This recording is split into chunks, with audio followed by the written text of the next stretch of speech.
everyone. So my name is Sizakele, but a lot of people know me as Caesar, and I have decided to embark on this journey and dedicating time to actually um, create this channel.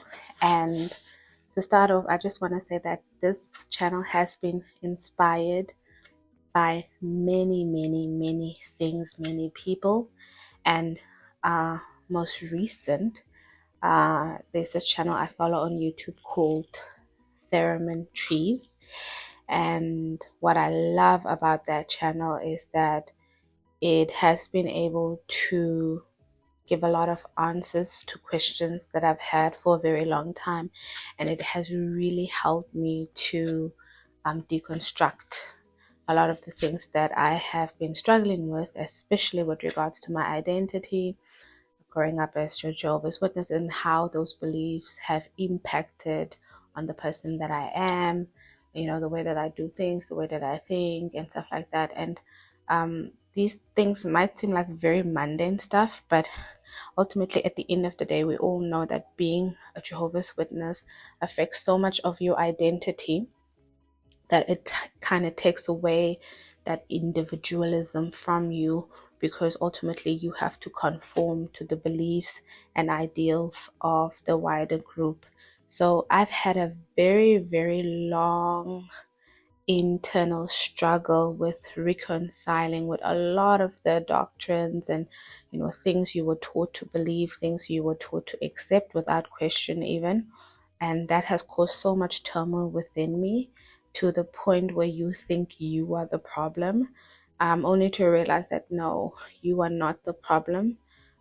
It's just that you couldn't make sense of things because they didn't make sense. And unfortunately, it is so for people who grow up in this religion, that even if you have questions, the answers you get are so general, so basic. It's like the answer for everyone. Some of the answers don't even speak to the specific needs that you have. So watching that channel has really helped me to understand myself, has helped me to understand why other people might do the things that they do. And I know it might not be the answer to everything, but let me tell you, it has definitely, watching that channel and consuming the information on the channel has really lifted a huge fog out of my life. And it has given words to a lot of the things that I've been feeling internally. And now I'm able to talk about it. And I remember just a few days ago, I actually was aware of this channel for a very long time. I watched it at the time, and it really did inspire me for change. But now I feel like I was able to go back to it with a different view and really kind of consume the information, and it really making sense. As a result, I ended up buying this book, and what I decided is I want to document my experience of what it's been growing up as a Jehovah's Witness and having, that, impact or influence my life. Like I said, because, as I said in the beginning, when you are Jehovah's Witness, you are literally given a mold. The day you decide to get baptized, there's a mold that you need to get into, and accompanied with that mold is roles. There's a role with being a Jehovah's Witness, and the minute you decide to get baptized, it's like there's this role that you need to fulfill. So it's been a tough journey. I'm not gonna lie. It's been really hard. It's been really hard. And again, because this organization is one of those where silence is kind of like just one of the many tactics that are used to keep everyone, compliant. It hasn't worked very well for me. And as a result, you can imagine that I'd be considered a rogue witness. But again, I've been helped to understand that I was never the drama. I was never the problem. So I think this channel will be geared at deconstructing. So like I said, this channel is going to be geared at, deconstructing my beliefs and just sharing my general experience, telling my story and documenting things. And I think this is a really good form of therapy, finally being able to give a voice to everything you've been feeling inside, finally being able to talk about everything you've been discouraged not to talk about. And this is what I want, to talk about it, to let it be known, let it be out there. Because what I've realized is there's so much comfort you find in someone else's story, because of a lot of, when I've listened to the stories of some of the people that have been brave enough to come on this platform and share their stories. When you listen to their stories, a lot of their stories is your story too. And it's been so liberating to listen to people that have come forth despite the odds, despite the repercussion that may come of that, to share their stories. It's incredibly brave, because I always considered my religious organization to be this heck of a giant elephant that would be so hard to bring to its knees. And ultimately, I guess that might not even be the goal here. That might not be the goal here, to like bring the organization down to its knees or whatever. But for me, it's just for us to do the human things, which is share our experiences. Because guys, there is so much, I don't know how to put it, but the amount of pain that's inflicted within you as a human being, for having to keep quiet about something that is eating you up inside, is incredible. It's incredible. And there's so many things I really want to come on here and talk about. Yes, being a Jehovah's Witness, or a witness of Jehovah, has had its, fair shares of, wonderful sides, or can I say that, wonderful sides? I mean, there have been pros to being a witness of Jehovah. And I have actually taken the time, because this is what I want to gear my channel towards, to kind of just give my experience. And again, with this experience is going to be marred with good things, and it's going to be marred with bad things as well. But again, it's my story, and all of it needs to come out. And I really want to be as unbiased as I possibly get, and just share what it is that I experienced. And whoever takes whatever from it, that's completely up to them. Again, like I said, it's not really to tear down this organization or anything like that, but it's really to share my story, how I've experienced it, and really how it has shaped who I am, and all the decisions, the lifelong and most important decisions in my life, how it has impacted on that. And it needs to be known. It needs to be known, because this can truly help someone choose different or decide differently, and affirm to them that, what, the decision they've made is not being a rebel, or there's anything wrong with them. No, there's absolutely nothing wrong with you. And I hope it's going to liberate someone. I hope this discourse is going to liberate someone, just as the discourses that I've been able to listen to was able to really like, hoe kan ek sê, verlos, help, able to help me. It was able to help me to make sense of everything that I just felt never made sense for the longest time in my life. So this is basically what this channel is going to be all about. And it's like the madness, the badness, the sadness, the good stuff, all of that I want to talk about it here. And it is what it is. So what I did is I bought this book, and what I decided to do is to write in here what are the things that I liked about being a Jehovah's Witness, and what are the things that I didn't like.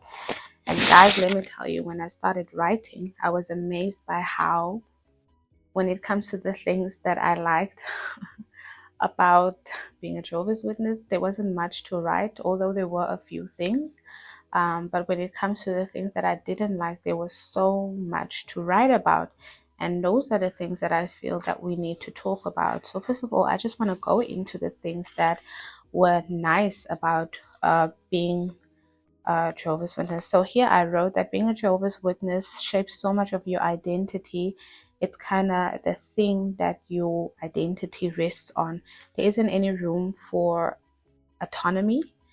You have to conform towards the beliefs of the group. Um, so again, if you this organization is a circle, and if you are a square, in order to fit into that circle, we got to cut off your corners, and you need to fit into that circle. And anything and everything that you do from there on, once you assume that role in that circle, is going to be influenced and guided by the principles of this organization. So one of the things that I wrote that was a big thing, something that I liked, growing up as a Jehovah's Witness is very hard, guys, because ultimately there are so many things that you believe or are told to believe that, on the other hand, yes, maybe you can use the Bible to kind of show someone some of them because it comes from the Bible, but then there are other things that don't come from the Bible, which are the things that I feel dribbled me a lot, where you can't really explain it to a person. And these are some of the things I'm going to talk about, all of what these things are that you can't explain to another person. So the liberating thing for me, it's like the friendships that I've had in this organization, especially for me. I'm from South Africa, and once upon a time I lived in America. So when I moved from South Africa and I went to America, it was so easy to create friendships, especially when I joined congregations, without having to explain your beliefs to anybody. People just accept you, and it's a very liberating feeling when you just hang around people that just automatically understand the things that you believe, and you don't have to explain yourself to them. For me, the most awkward things was always having to explain things to people. Sometimes you tell a person you're a Jehovah's Witness and you think it kind of in there, but they'll end up asking you stuff that you don't even understand. So to avoid awkward situations like that, for me, just having this brotherhood, worldwide brotherhood, and just being able to, create friendships or be introduced to friendship without doing much work was for me such a bonus. And the other things that I can think about really was more of so I wrote here, it's just people understanding the madness automatically and you don't have to explain it. And and also knowing that someone else is a Jehovah's Witness, you already know so much about them without knowing anything about them really.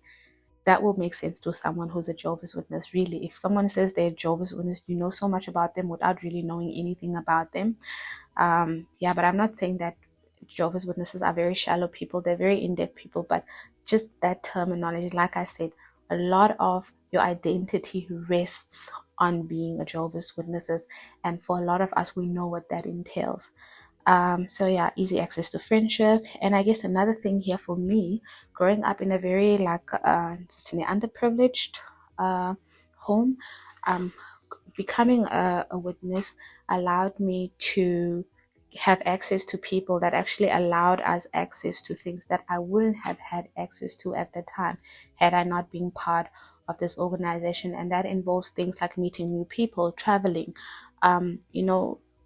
having white friends, or being exposed to white people. Yes, when I went to high school, I was in a white high school, but it was I felt like superficial in a way, whereas being in a congregation with other people was more of I guess more meaningful. It would be considered more meaningful, I guess. So things like that, that I wouldn't, and traveling, of course, and traveling and meeting new people. So those have been the benefits for me as far as I can recall about being part of this. Also, the other thing I appreciated was also all the things that I had been taught that actually allowed me to be a better human being for other people. With regards to being humble and being helpful, being just being there for people. I appreciate things like that, having that empathy, sympathy. But these are also things I feel that I had before that.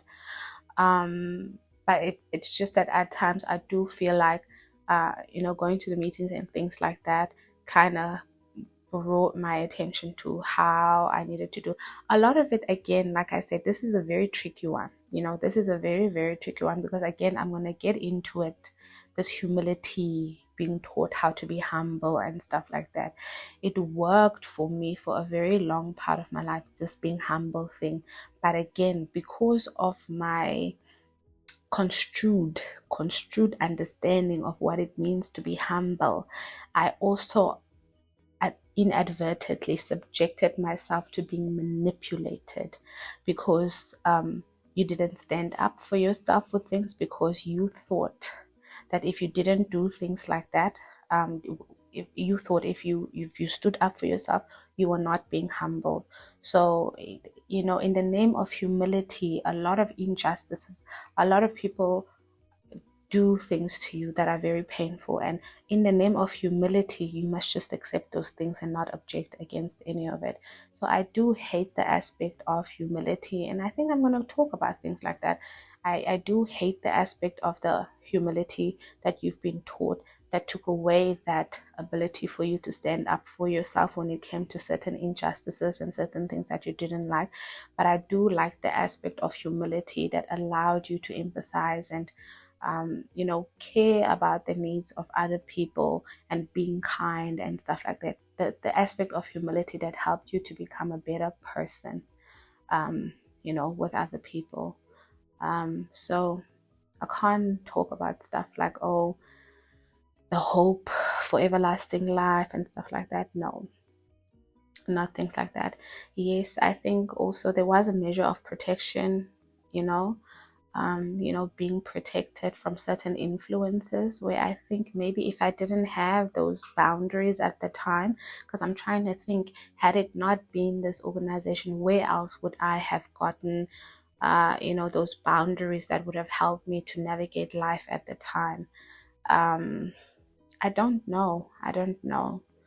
Maybe school would have sufficed. I don't know the kind of decisions I would have taken had I not been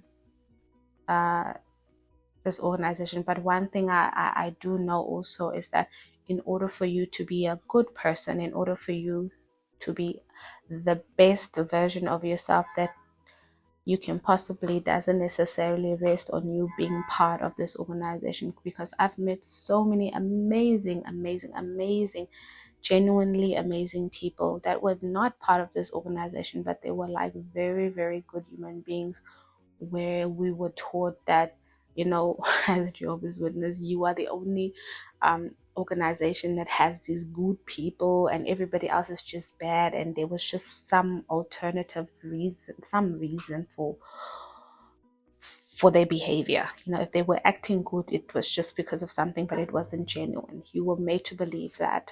But I do believe that in one way or the other, yeah, the religion did play a role in helping me, kind of make sound decisions. But ultimately, at the end of the day, it really, really inhibited me, because there's so many other avenues I think I would have loved to pursue. Like there's so many avenues, like I said, that I would have loved to pursue, that unfortunately this religion put a lock on it. You couldn't pursue it if you wanted to be a member, or if you were a member. But again, these are the things that I'm going to talk about. So stay tuned to my channel. Peace.